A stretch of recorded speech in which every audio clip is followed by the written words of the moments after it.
হ্যাবলা হ্যাবলাই কত সরল বড় বড় সৌর্য কত বড় বাজি দেওয়া হ্যাঁ বুঝলি না দেখি বাবা দাদা গনি আমি গনি তুইও গন এখন এক দুই তিন ভাই মালগুলো ওখানে করছি বলতো নিকাশলা গ্রাম থেকে এসেছি বাড়িতে এটা চার কি বাবা কি করছিস এই বাবা কি করছিস ওদিকে কে কি করছিলি তা কি গুনছিলি ওখানে এক দুই করে কি গুনছিলি বাড়ি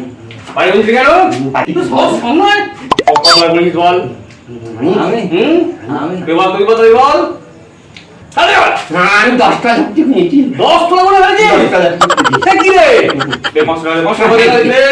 10 টাকা করে গুনিস কিছু বল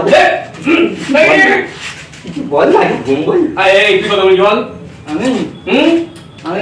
3 টাকা তুই তো বলি হ্যাঁ। এই তো দিলাম না তো 200 টাকা দে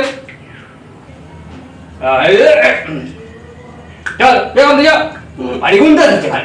আরে আমাদের তুই নয় এই হ্যাবলা হ্যাবলাই থেকে যাবি কেন আমি দেখলি 15 তলা পর্যন্ত আমি গণিছি আমাকে জিজ্ঞাসা করলো কত গণিছিস আমি বললাম 3 তলা কেন বলছো আমার থেকে 200 টাকা নিল আর তুই কত বলেছিস 500 টাকা নিয়ে নিল তুই হ্যাবলাই থেকে যাবি